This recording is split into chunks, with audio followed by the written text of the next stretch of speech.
Welcome into the session with Londa and David. My name is David Austin. I'm Londa Sherwood Austin. Welcome back.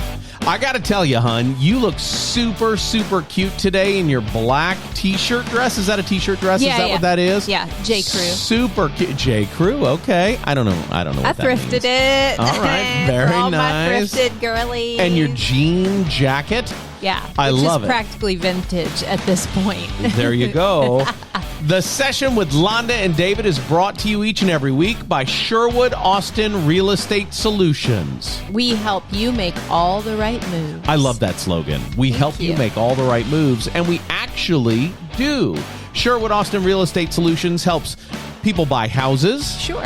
It helps businesses buy office space and lease office space. Absolutely. It helps sellers list houses. Sure. It's all of the real estate solutions you could need, and we even have a licensed mortgage lender on staff, and that guy is David Austin, who's also a licensed realtor and a full member of the team. I think that's pretty exciting. Yeah. Sherwood Austin Real Estate Solutions is here for you, and we help you make all the right moves. Okay, we had a little bit of a debate about the tagline for Sherwood Austin Real Estate Solutions. I'm an old school guy, so I wanted to say helping you make all the right moves since 2004. And Londa was like, no, that's old fashioned. Nobody wants to hear that. And because I'm a former broadcaster, right? Unless you're getting a paid endorsement, you don't say we, because the broadcaster's not part of the we unless they're getting a paid endorsement. So it's much more powerful, I think, to say we help you make all the right moves. Okay. And it is us. Yeah. I think that's pretty cool. We. Yeah.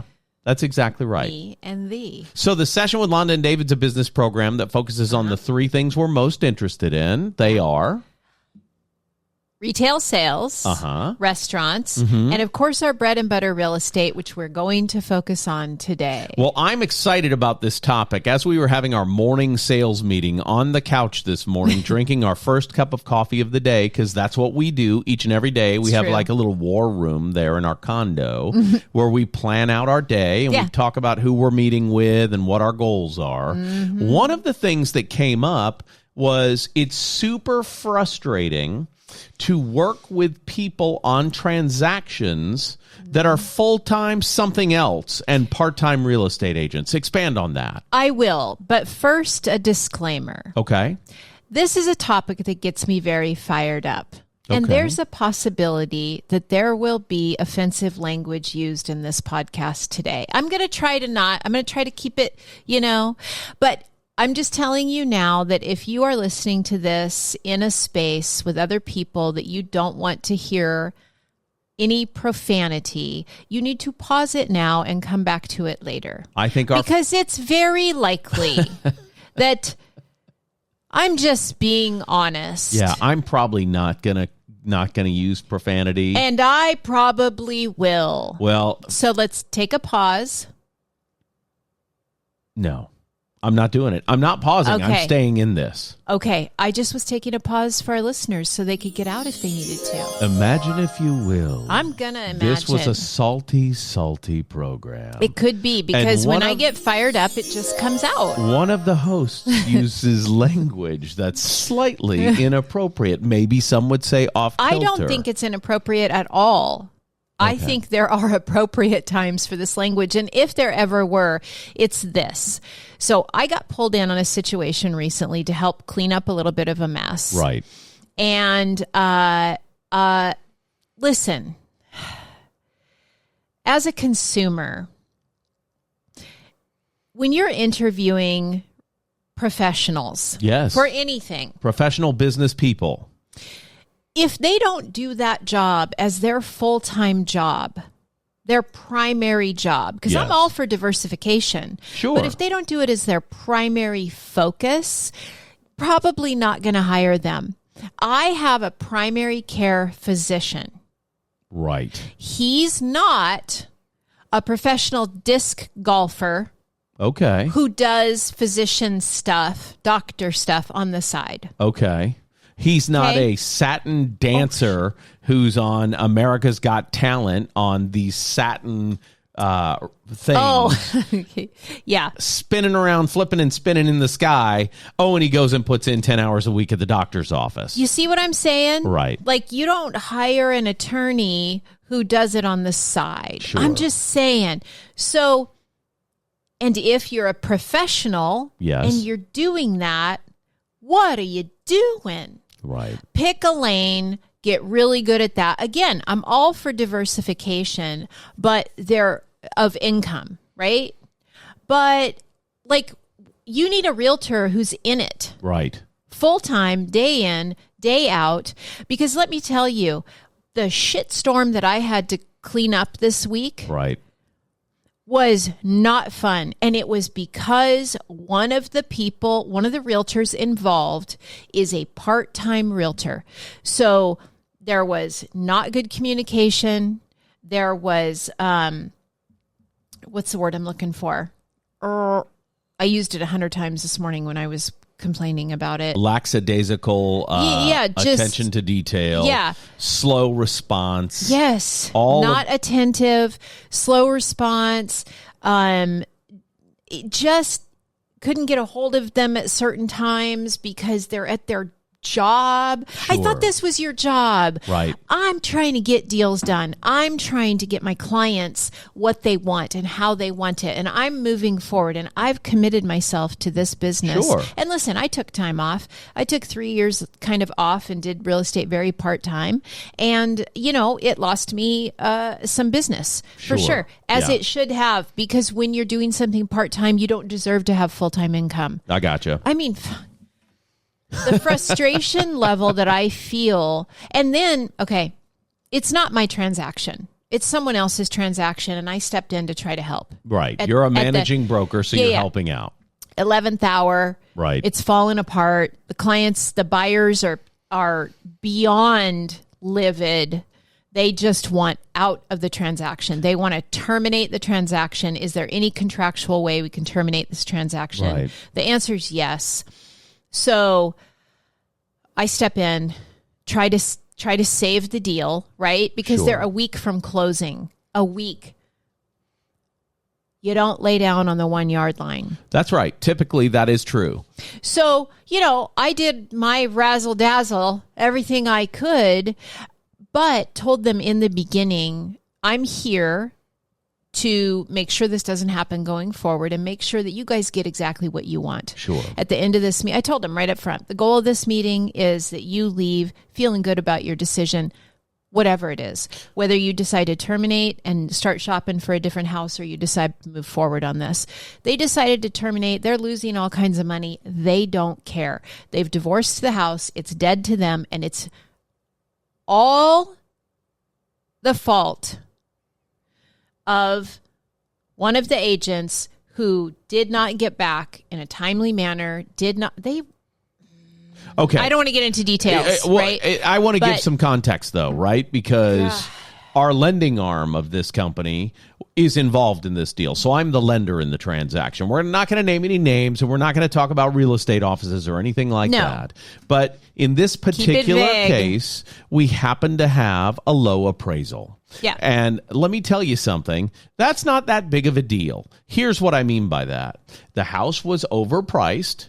The appraiser looked at what is the fair market value of the price and came back with that number. Right. It wasn't wildly overpriced. It was slightly overpriced, right? So the step is when you get a low appraisal, the lender notifies the buyer's agent that there's a low appraisal. The buyer's agent then notifies the seller's agent that there was a low appraisal through a form called Notice of Low Appraisal. Typically, you have to do that within 1 day of receiving the appraisal, which did happen in this case. Well, according to the contract, you have to do it. Correct. And the reason it's important is because real estate and lending are a deadline business. And I hear all the time and have been saying forever, speed helps everything in a transaction. Yeah. You know what I mean? I do. Even when we're recording this podcast, I put my phone on Do Not Disturb. Correct. And I get a little anxious about it because I I am known for responding quickly. I get back quickly. I move things quickly. Sure. I want everything to go, go, go, go, go. Well, and that's because speed saves you. Yeah. If there's something that's glitchy and you handle it quickly and professionally and with a servant's heart, everything can be overcome. Sure. So the buyer said, hey, let's give them the notice and let's request that they bring the list price down to the appraised value. Correct. And send it out. And this is on a HUD-backed loan. And what that means is the Department of Housing and Urban Development does not let you pay too much for a house. They don't. Right. So send it out. That's sent out. And then courtesy is 1 day response. Correct. But I don't know that there's anything in the contract that says it must be 1 day. But let me tell you something. If you're listening, you need to make it 1 day because uncertainty on the part of a buyer sours them. Yep. So 10 days later. Right. They finally get a response from the seller that, yeah, we'll lower the price to the appraised value, but we want these two things taken off the inspection, repair request list, and we want that. I mean, it was with caveat. Right. Right? Right. Well, in that 10 days, let me tell you what happens. In that 10-day time frame, the buyers had nothing to do but worry. Right. What's wrong? Why aren't they getting back? And in that worrisome mindset, they start spinning. They start going through the photos of that house and they start finding every single little flaw. Right. They remember doing, and you know what else we saw was Sure. And you know what else I didn't like about it, really, actually, and you know what? I don't feel really good about that roof either. It wasn't the roof, but I'm trying to be discreet. Right. I feel really skeezed out about that. Sure. And by the time 10 days had gone by, they're out. Let's and they contractually they can terminate based on the seller's response. They don't like it and they terminate it and everything's going to be fine. But let's put this into a more personally understandable context. Okay. We both were newly single later in life. Okay. I don't know where you're going with that. We've been married for 5 years, but before that, there was about a year-long period where you were single and about a 2.5-year period where I was single. Yeah. Right. And we were dating around. And if Not each other, but just dating around. Yeah. And if I wasn't really dating. If I reached out to a prospective date, Okay. and didn't hear back quickly, For 10 days. no, just quickly. I mean, texting on your phone. You text somebody and they don't respond. Oh, yeah. If they don't respond, they're not interested. That's exactly how you felt. That's exactly how you felt when somebody didn't text you back right away. And that is super relatable. And then you think about all the things that may have you tell yourself stories. Yeah, absolutely. All the things that may have made them not want to reach out to and you. I don't did care. you not like the way I did this? Did you not like the dinner because I didn't love the dinner? And I don't care how good you are. Right. Because I'm good and you're good. I don't care how good you are at what you do. If the other party lets it go that long, there is no amount of talking you can do to help the buyer feel better. Right.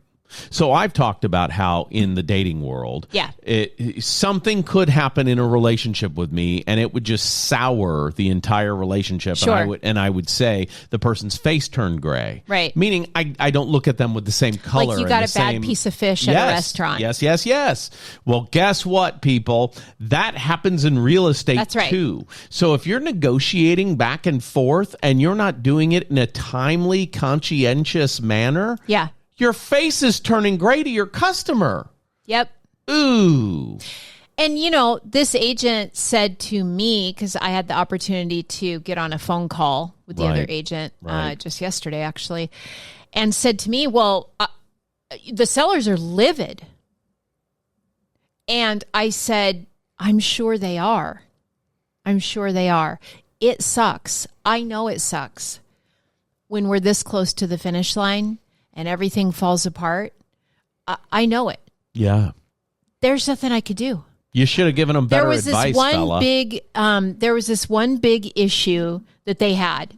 And when I was sitting with them, I said, if we can resolve this one thing and set it aside, let's say, wave a magic wand, you get a brand new this one thing. Yes. Now let's set that aside. Look at the rest of the house. Still your house? You told me you liked this about it. You told me you liked that about it. It's still your house? Nope. Yeah. Even if they gave us a brand new this, we're off it. Right. And let me tell you, I was invited. Nothing I can do. I was invited to that appointment by the buyer's wife because she wanted me to explain the financial ramifications of walking from the deal. Right.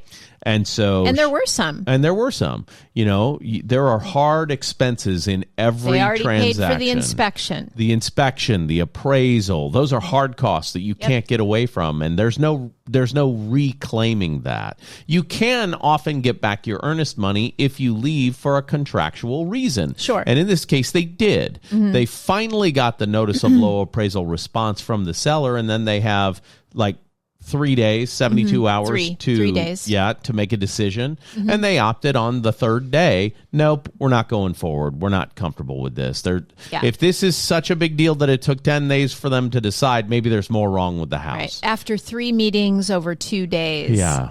Where people tried to make them feel better about it. And is there any way to keep this together, you know? And sure. And they, nope. Okay. And we work for our client, right? That's exactly right. And then at the last minute, the other agent's like, well, what if we throw in this? And what if we do that? And what if we... And they're off it. It's like getting a hair in your food at a restaurant. Now you're done with the entire restaurant. You may someday go back, but I wouldn't like another plate of this hair food. Yeah. Yep. You know what I mean? So be a professional. Yes. Be a professional. And be responsive. Okay, if you do it part-time, at least freaking be responsive. Be a professional. Don't let me know you do it part-time. If you could do it part-time and your client doesn't know that, right, and the other people involved in your transactions don't realize it because you're so good and so responsive and so on top of your shit, great. I'm thrilled. Right. But don't fuck up my deal. Yeah, it's crazy. It is absolutely crazy. And let me tell you how deep this transaction was to the business. Sherwood Austin Real Estate Solutions has a hand in the coaching of the agents involved, and that is part of financial part of the deal. I'm doing the loan at Red Mountain Mortgage, so that's part of the deal. Right. And one of your agents who you coach is standing to make her commission on this deal. And everybody involved in most transactions wants to get across the finish line. Everybody wants to get across the finish line. So if, in fact, you do want to get across the finish line, sprint. Yeah, so I would say for consumers, who I really want to speak to now, if you're the consumer, really talk with your agents. Really find out who you're working with. Right. Ask questions. I always tell people, interview 3 agents. Find out who you like. You'll vibe with one of them. I gotcha. And you know, you got to just ask the hard questions. Sure. Ask them if they do this as their full-time job. Ask them if they do this as their primary income. Sure. You got to ask those questions, which is shocking to me because I didn't have to ask my surgeon. Right. Do you do surgeries full-time? Because I just want to be sure. But in real estate and lending, you have to ask. Right. And you kind of need to know. You know what I mean? I'm a full-time lender, and I'm a full-time partner to a real estate team. Yeah. And as a lender, I've always been a full-time partner to the real estate teams. I just had no upside in those transactions. And thankfully for COVID, I do get some. And that's exciting for my clients because they like to know the fun guy that has been helping them with their loans for over 20 years is going to show up at showings. Yeah. They like to know that. You full-time focus on running this real estate team.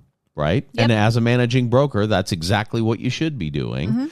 And I can't imagine working with someone who does not have a full-time plan to help their clients achieve success regardless of what their goals are. That's what I'm saying. You know what I'm saying?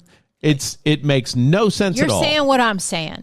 You know, and I know we sound like a broken record, but you know, when you go to a restaurant and it takes forever for them to come to your table, have you ever like just said, forget it? You close the menu and you get up and you walk out. Well, you and I have done that on several occasions. I mean, I've got a lot of grace for the situation, of course, but at some point you just got to pull the plug. If you don't get a hello in the first 3 minutes, you got to go. No hello, well, got to go. I mean, I don't think we even have that standard. We're pretty patient. We are. We're loosey-goosey, but... You know? But, I mean, you get up and you walk out. You can do that in any situation in your life. This brings us back to something we talk about all the time. You're not stuck. Right. And by the way, if you're listening to this and you have a business professional that you're working with, whether it's real estate lending, some other business, and you realize, yeah, they suck. I don't like how they work. I want out of this relationship, but I'm not sure how to get out of the relationship. All you have to do is talk to them. Right. First, I would say, try to maintain the relationship if possible. Let them know. I always tell any client who's ever come to me and said, hey, I want to fire my realtor and work with you. The first thing I always say to them is, have you told your realtor you feel that way? Right. Because let's see if we can't, maybe 9 times out of 10, it's a lack of communication. Sure. You know, and the realtor's like mortified. They didn't know that the client was upset. Again, though, you should know. You know, so I always try to put the thing back together. So I would say, you know, communication. Yes. It is not that hard. Talk to the person. Let them know you don't like what's happening. You need it to be different for you. And either they're going to meet you there or not. That's right. Hey, I don't like what's happening. I can't live like this anymore. We have to fix this. Yes.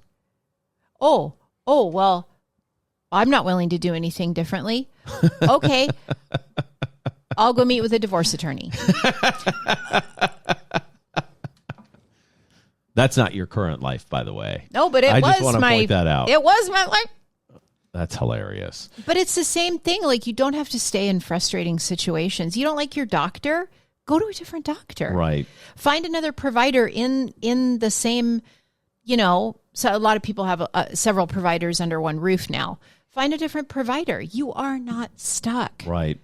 And get a second opinion. That's easy. Always. If you take your car into the shop and they tell you your car repair is going to cost $9,000 and your car is worth $3,422, do you say, sure, let's do it? Or do you say, you know what, I'm going to call this mechanic who used to do all of my family's cars and find out what they think? You, of course, get a second opinion. Right. You go to the doctor and they tell you you have a tumor and need surgery tomorrow. Don't you say, you know what? Who's the number one tumor guy in Washington State? I need to get an opinion from that guy. Yeah. I think you do. Yeah. You know, it's the same thing. So if you're talking to a realtor and they tell you, I'm an accountant out at Hanford for 40 hours a week, but I only work 4 10s, so 3 days a week I can be a full-time real estate agent, you might want to rethink that. You might. And I'm not telling you have to. And here's why.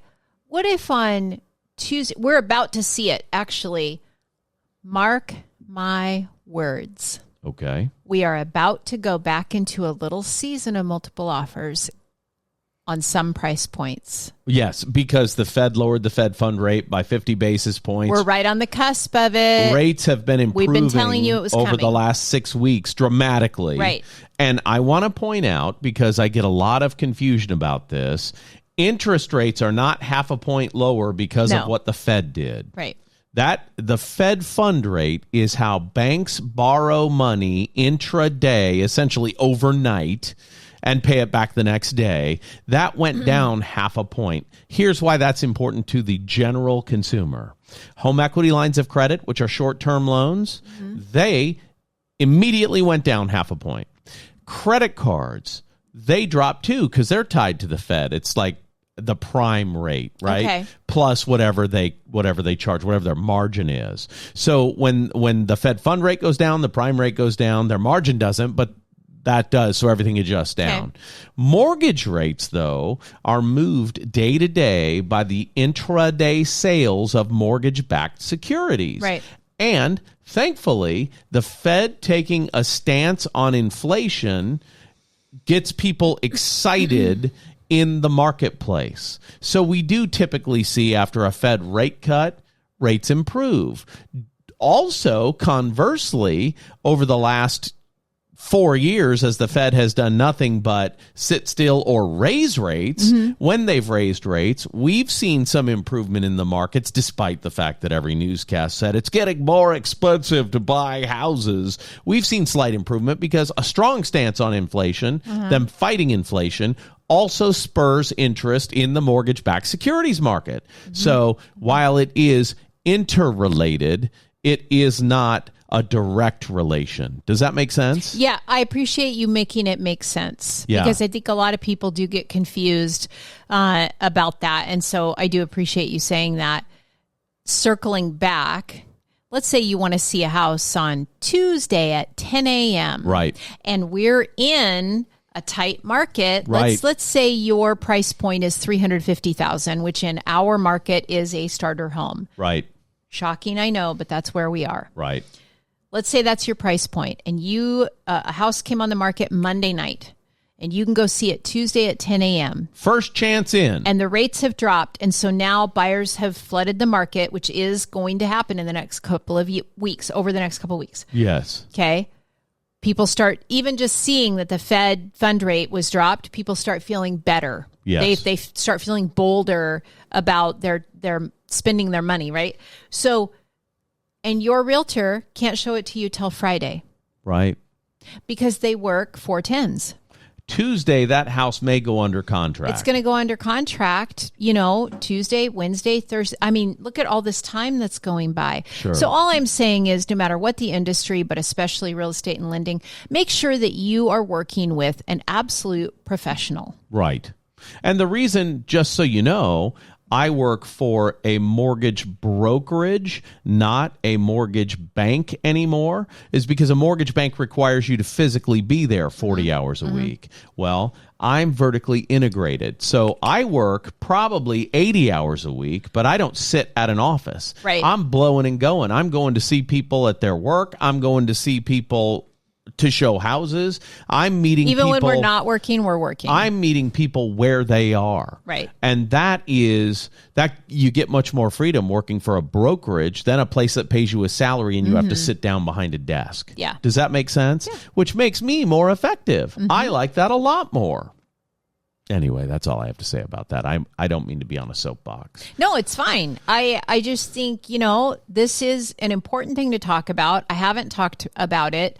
I've wanted to talk about it for a long time. Yes. And I come from the experience of having been a full-time realtor and then a part-time out-of-state realtor for 3 years and then back to full-time real estate. But I will say, when I was living out of state and dialing down my production, I always had a local realtor that I pulled in on every single transaction. For boots on the ground. That's you always right. had boots on the ground.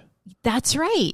Because it was more important to me that my client got top-notch service than I got 100% of the commission. That makes sense.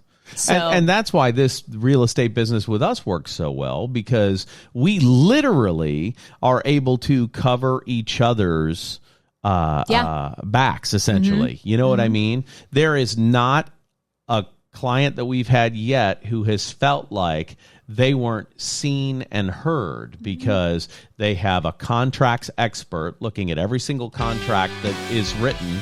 They have a lender helping to decipher their financial situation, whether or not I do the loan on the deal. I'm there to help with that, right? And you do a great job of that. Well, and I love helping other lenders close their business more efficiently. I love doing that. So there's no problem here with that. And I work with several good lenders in this market, not just the people at my office. The moral of the story is, if you're not working with a business professional, get one, because you need one. and we help you make all the right moves. There you go. The Session with Londa and David, a business program that's here to help you with the 3 things we're most interested in, is brought to you by Sherwood Austin Real Estate Solutions. We help you make all the right moves. For Londa, Joanne, Sherwood Austin, the prettiest girl in the world, and let me say, you look hot today. Easy. My name is David Austin. We'll be right back here again next week.